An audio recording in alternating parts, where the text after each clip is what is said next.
breaking news right now. The Trump administration's aggressive and very disturbing efforts to target American journalists as the former president was railing against leaks. CNN Justice correspondent Jessica Schneider is joining us. She has details. Jessica, a CNN correspondent was targeted. Tell our viewers what you're learning. Yeah, so we're learning tonight, Wolf, that the Trump administration secretly sought and obtained phone and email records of our Pentagon correspondent, Barbara Starr.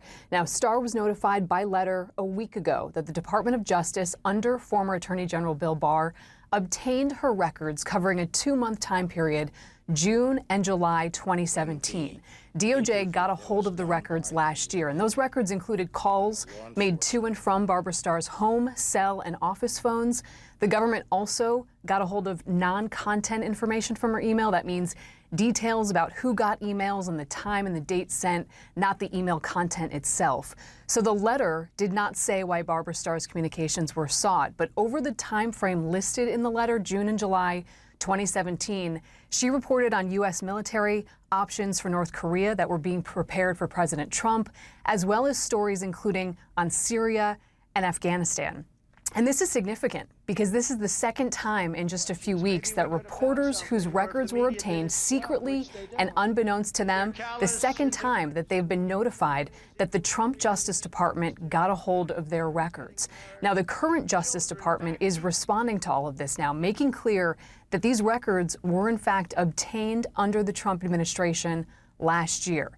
Now, the president of our network, Jeff Zucker, is responding and has issued this statement saying CNN strongly condemns the secret collection of any aspect of a journalist's correspondence, which is clearly protected by the First Amendment. We are asking for an immediate meeting with the Justice Department for an explanation. Wolf. And Jessica, this happened last year, but we're only finding out about it now, right? That's exactly right. Barbara Starr was notified about a week ago, and it's important to realize that all of this was done in secret. Attorney General Bill Barr had to approve of pursuing these records, and then the case had to be made in court that the reporter, Barbara Starr in this case, could not be notified because it would jeopardize either national security or the investigation itself. You know, these were likely or possibly leak investigations that DOJ was pursuing. And the court proceedings are typically under seal in cases like this. It's still unknown what evidence DOJ presented to secretly get this trove of records, 2 months worth of phone and email records for Barbara Starr. Now, she was informed via a letter from the Justice Department on May 13th. And as for the former Attorney General Bill Barr, I have reached out to him for comment, but we have not heard back yet, Wolf. Do we know, Jessica, the reason for the investigation? Yeah, so right now the DOJ is not commenting if this was a leak investigation pertaining to those stories that Barbara Starr worked on. They're not commenting about whether this investigation is still ongoing. But a justice official does tell me and makes clear Barbara Starr was not the target of this probe. But what's especially troubling here is that this is the second recent revelation about record searches of reporters at news organizations that former President Trump frequently railed against, CNN and the Washington Post. It was reported that, 3 Washington Post reporters who covered the FBI's Russia investigation were told earlier this month that last year the Justice Department obtained their phone records from 2017. Now, I should add that when I sought information from the current Department of Justice about this, a spokesman was very clear, saying that Attorney General Merrick Garland, he is committed to press freedom, and Attorney General Garland plans to meet with reporters to hear their concerns about these recent revelations. Yeah, these revelations are so disturbing.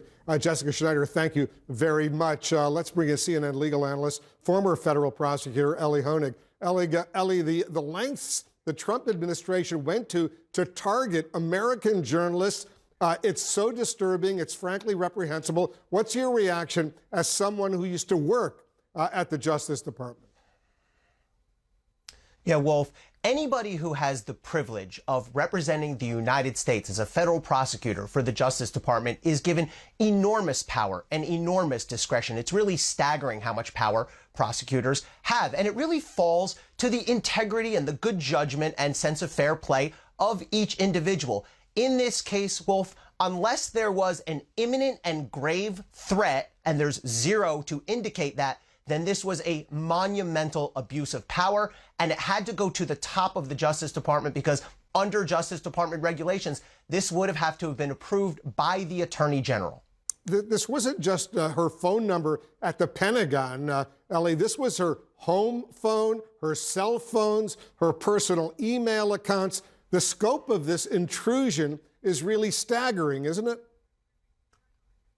It is, Wolf. It's an incredibly invasive procedure, and DOJ regulations recognize, because the First Amendment is at stake here. The First Amendment, of course, is the cornerstone, the heart of our democracy. And when the Justice Department obtains this information through subpoena, an almost entirely one-sided process, that sheds a real pall over the First Amendment. That's a real threat to the First Amendment because it will frighten people. It will deter them from talking to journalists, because if they believe, well, if I speak to this journalist, Barbara Starr, or anybody else, DOJ may pull those records and see that I'm talking to her. And so that's the danger really at issue here, Wolf. The former President Trump, he, as all of us remember, during those 4 years, he almost always viciously attacked the news media through his campaign, through his presidency.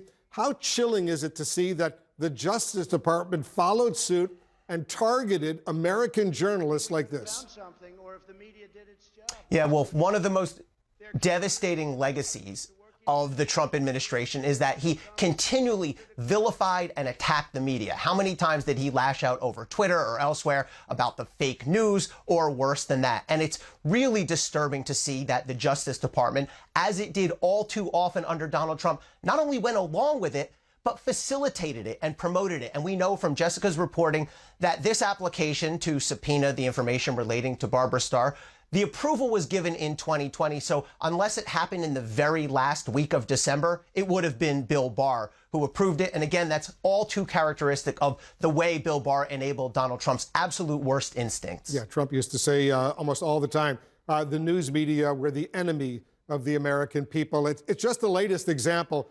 Just in the last 2 weeks, we learned that the Trump Justice Department secretly obtained phone records of several Washington Post reporters, not just Barbara Starr, our Pentagon correspondent, who's distinguished, highly regarded, been there for many years. How persuasive was this, all of this potentially?